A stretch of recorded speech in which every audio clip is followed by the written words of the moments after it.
combien l'ambition, le sérieux et le travail acharné caractérisent désormais son pays. Entre autres aspects marquants, la restructuration de la relation entre l'employeur et l'employé. Je l'ai dit au président Macron qui était à Cotonou il y a un mois environ. Je dis c'est maintenant qu'il faut venir. Et nous avons des raisons de le proclamer, d'insister là-dessus, parce que nous avons fait les réformes qu'il faut pour mettre le pays au travail, sérieusement. La justice fonctionne bien, beaucoup mieux que par le passé, je dirais même très bien. La police, la sécurité. Et ce que nous avons fait aussi qui est remarquable, nous avons beaucoup assoupli les règles, la législation du travail. Je dirais même que nous avons dérégulé. On ne fera pas de grief du tout d'employer quelqu'un 2, 3, 4 fois avec des contrats à durée déterminée. Nous disons que l'entreprise a besoin de travailleurs sérieux, attachés à l'entreprise, et on s'attache en général à celui qui vous donne satisfaction. Je viens du secteur des entreprises. Je sais combien on peut faire des efforts pour augmenter, doubler les revenus d'un salarié quand il est bon. Donc, ce n'est pas la loi qui fait la relation entre l'entrepreneur et son employé. Ce n'est pas la loi. C'est une erreur que commettent les États en général en essayant d'organiser, de réguler, de structurer la relation entre l'entreprise et les employeurs, croyant que c'est une façon de rendre plus durable l'emploi. Ce n'est pas vrai. À cette époque de son histoire, face au vent des réformes, le Bénin a eu recours à une forme adaptée de démocratie au service du développement. Moi, j'ai vu ici les Gilets jaunes. J'ai vu combien ils ont été très agressifs, très forts dans leurs revendications. Cela caractérise la France désormais. Nous sommes dans un pays, vous me le permettez, où les gens votent pour élire un président, des parlementaires, pour légiférer, pour exécuter un programme pour lequel les gens ont été élus. Mais au même moment, chacun conteste à l'élu le droit d'agir tout seul. Tant que la loi qui est votée ou ce qui est mise en œuvre n'est pas conforme à son aspiration personnelle, il dit niet et il conteste et il empêche de le faire. C'est de l'anarchie. C'est juste pour que vous puissiez comprendre la problématique qui est la nôtre. Quand un pays est construit, on peut ne pas avoir un gouvernement pendant 6 mois, sinon on a vu en Belgique, ce n'est pas un problème.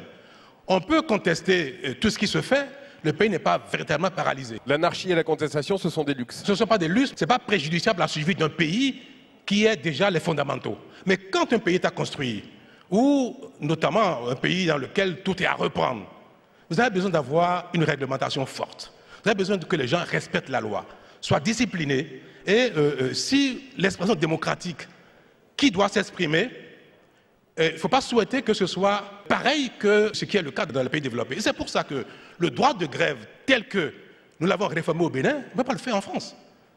Parce que ce ne serait pas acceptable. Mais au Bénin, c'était devenu important, vital, primordial.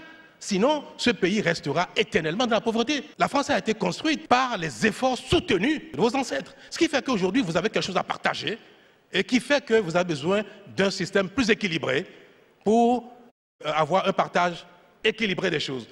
Les nôtres, dans nos pays, on n'a encore rien fait du tout. C'est maintenant que les Africains ont besoin de construire leur pays pour les générations à venir, ce qui permettra aux autres de demain d'être plus exigeants parce que les efforts ont été faits maintenant. Il faut le temps d'effort. Et c'est pour ça que je voudrais dire à tout le monde que le Bénin est dans cette phase. Et ce que je dis est largement partagé par les Béninois. Et je peux, avec beaucoup de plaisir, vous dire que c'est un autre pays, le Bénin.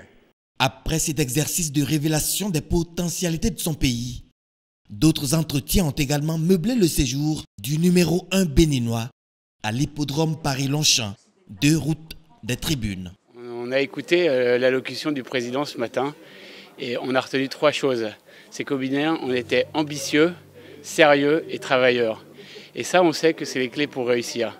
Et donc nous, on a beaucoup envie de revenir au Bénin. Moi, j'ai eu la chance de participer à la délégation du président de la République française qui s'est rendue à Cotonou fin juillet.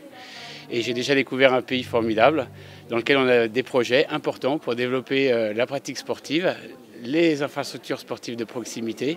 Et donc on va revenir très très vite. Principalement, c'est le dynamisme des autorités, le volontarisme. Nous-mêmes, on est présents depuis quelques années au Bénin et on a vu les choses se transformer. Et il est vraiment possible, effectivement, d'accompagner. Et je crois que les autorités en sont extrêmement sensibles. Et nous, sur le terrain, on le voit régulièrement. Donc, je pense que cet aspect-là est absolument primordial. Et on pense, surtout après ce qu'on a entendu aujourd'hui, que ça va continuer à aller dans ce sens-là et que des nouveaux projets vont sortir de terre pour le développement du pays. On en est assez persuadé. C'est pour ça qu'on souhaite effectivement nous continuer notre collaboration avec les autorités béninoises. Patrice Talon a fait une escale au siège de l'UNESCO où il a été reçu par la directrice Audrey Azoulay et les membres de son cabinet.